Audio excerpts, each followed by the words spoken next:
بعد ما مضى الليل محمل بين ثنايا ظلامه الطامس، الدامس حسرات خوف وألم واجهاض، طلع الصباح عليهم لكي تستمر الحياة. شيماء ماما باي باي وحي قاعد خواتج، خلي يقعدون يتفيقون، هم يا الله نكف الشغل وراي خياطة أريد أكمل خياط.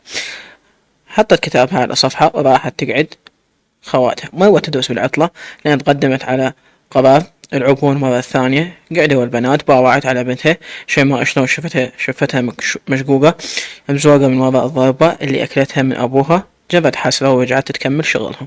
حضروا صينية الشاي والخبز وباذنجان قلي، حطوا الصينية بالقاع ودخل عليهم أبوهم لازم راسه موجوع يون من ألم الصداع. أثير صباح الخير ما حد رد عليه، بس هدى صباح النور بابا قعد وياهم على الصينية وكأنه ما مسوي شي. رفع راسه عافية بابا شيومة صبي لي جلاس شاي راسي يريد ينفجر. لفت انتباهه منظر شفة شيماء الزرقاء وعقد حواجبه مستغرب. بابا شيومة هاي شنو شبيها شفتك؟ جاوبته شيماء شنو تسوي نفسك غشيم؟ ليش ما تعرف شنو سوى هالشكل بوجهه؟ لا والله حرام علي اذا اعرف منه. دار وجهها على شيماء قولي لي ابوش منو سوى بهيج هالشكل؟ شيماء بصوت هامس بابا هذا انت ضربتني البارحة بالليل من شنت. وقطع كلامها واستحت تقول له من شنت شارب وفاقد. شيماء أشرت شيماء تاخذ خواتها وتدخل بيهم الغرفة لأن تريد تحكي ويا أبوهم كلام ما يجوز يسمعونه. أثير كان مصدوم. أنا سويت هالشكل بيها؟ إيه أنت والمصيبة من بالضربة؟ أنت اللي أكلتها شيماء، المصيبة بيك أنت اللي ما تتذكر شنو سويت البارحة بالليل بينا. بثينة ما كنت بويعي البارحة. تدري هذا كلامك شنو معناه؟ كارثة مو بس مصيبة، يعني تشرب وتفقد وتهجم علي وعلى بناتي وثاني يوم تنكر سواتك بينا. يعني هالمرة شوهت وجه بنتك وشقيت شفتها، المرة الجاية الله العالم شنو راح تسوي بيه وبناتي. والله كثير صرت أخافا على روحي وعلى بناتي منك. خاف يجي يوم وتذبح وحدة بينه وانت فاقد من الشرب. حكيت بجزع. أثير والله ترى تعبت ما عاد بيا حيل. انت انتبه على نفسك وشوف بناتك بدأوا يكبرون وشيماء كبرت وبدأت تفتح مثل الوردة. بناتك عينهم عليك يترجون منك الخير مثل كل بنية تترجى من أبوها يصونها ويحميها. ليش أنت عكس الناس؟ صاروا بناتك يباوعون عليك بخوف وصاروا حتى يكرهون طاريك لأن ما يتذكرون منك شي طيب قدمته لهم مستقبلهم. مثل أي أب يبذل ما بوسعه حتى يوفر مستقبل لعائلته. قل لي أنت شنو محلك بالإعراب؟ شنو دورك بحياة بناتك؟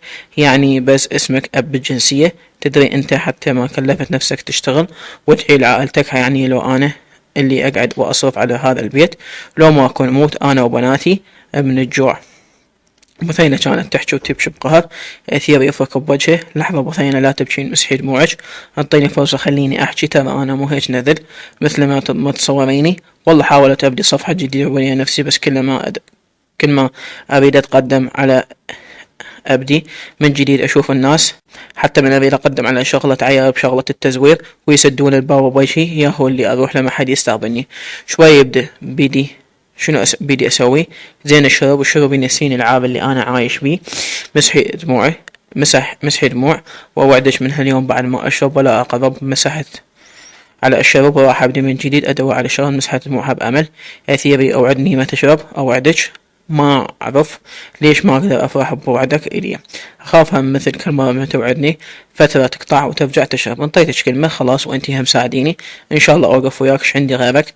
أتغضب منها وباسها ما باسها. تذكرت البارحة خالتي فرزدق قالت بيت جيراننا أبو قاسم يريد واحد ثقة يخليه يحافظ على بيتهم لين طافرين عليه حرامية عليهم.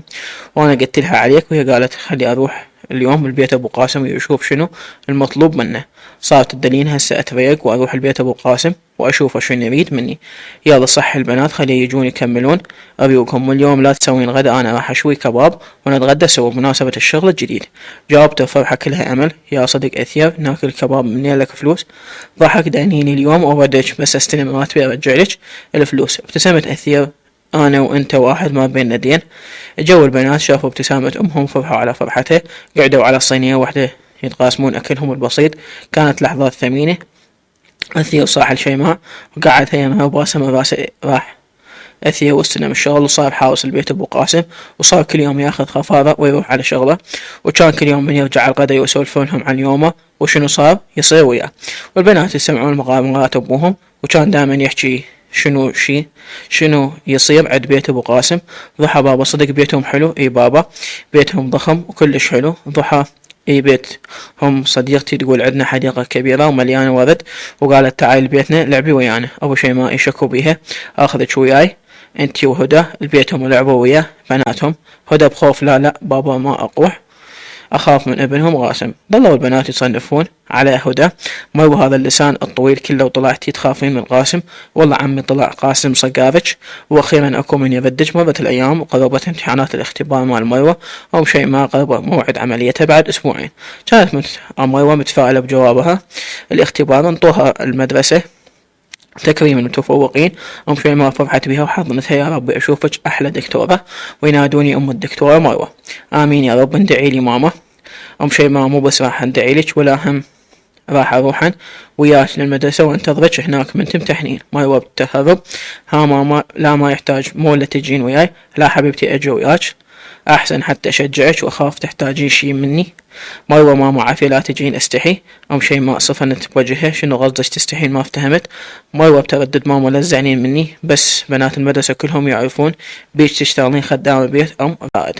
اي وشنو يعني؟ ترى الشغل مو عيب، وبعدين أنا بطلت ما كملت أشتغل، ما قمت أشتغل عندهم بعد شكو. صحيح انتي بطلتي من الشغل، بس بقاء اسمك اشتغلتي خدامة عندهم، وما أضمنها عليك صرت أخجل أقولا عليك. أمي عافية ماما لا تزعلين، بس انت اللي خليتيني وخليتي نفسك بهيك موقف. باوعتم شيء ما على بتها مروة وحكت، يما مروة انا احبكم واتمنى لكم الخير بحياتكم، واذا تشوفين ان حضوري وياك ما يسوي لك احراج خلص ما اروح وياك، اهم شي عندي سعادتك.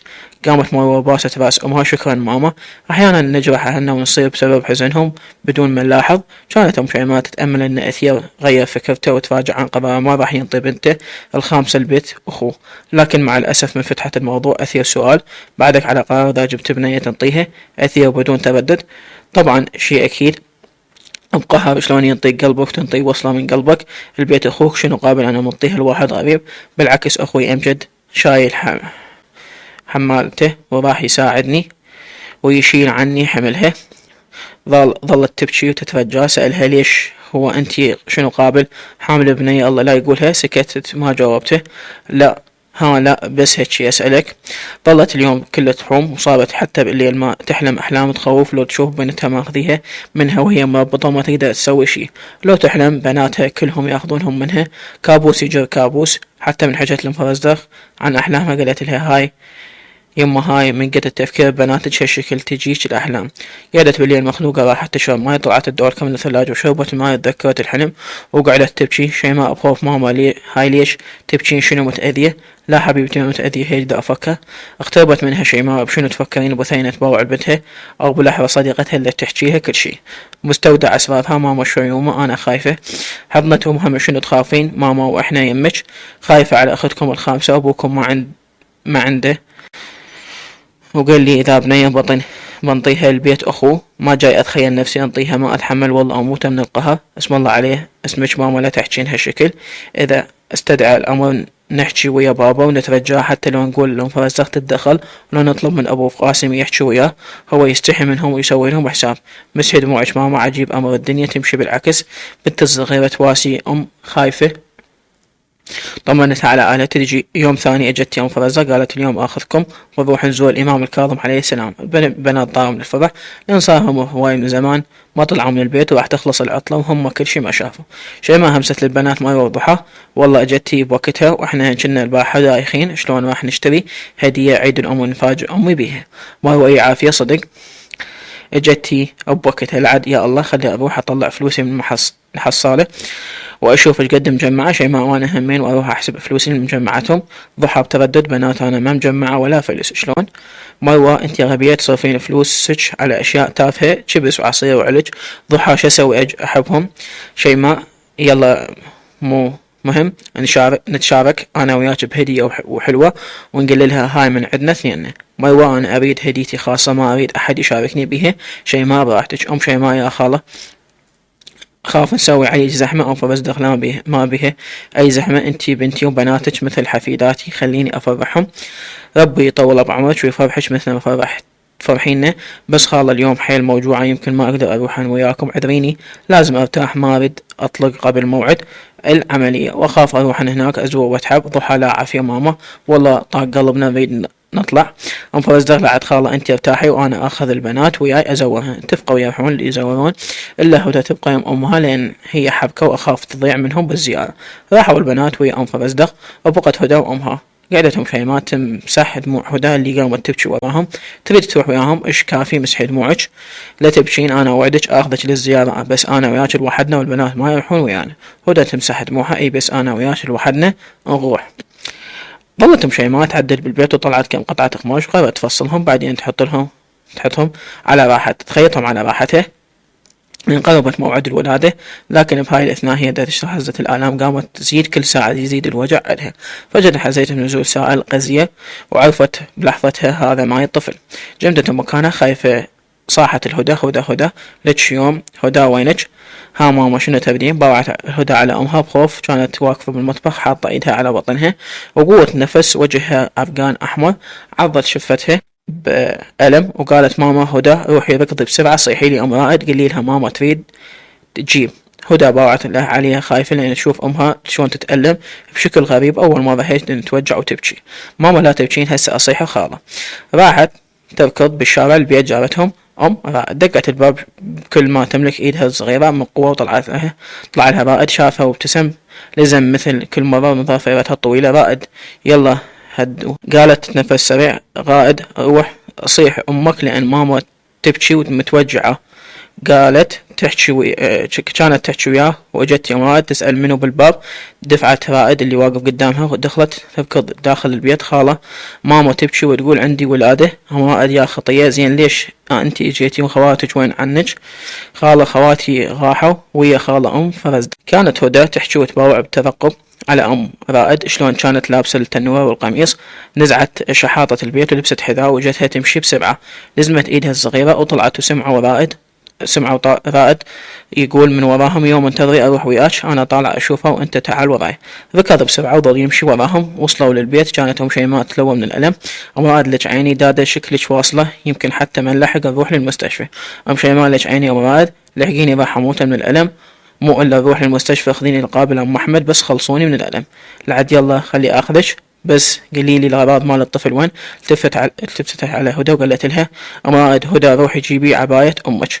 هدى كانت باوعة على امها كل شي ما مفتهمة. راحت ودخلت للغرفة امها. رائد بثينة جنطة الغراض مالتك وين حاطتها؟ هاي بنتك هدى صغيرة كل شي ما تندل.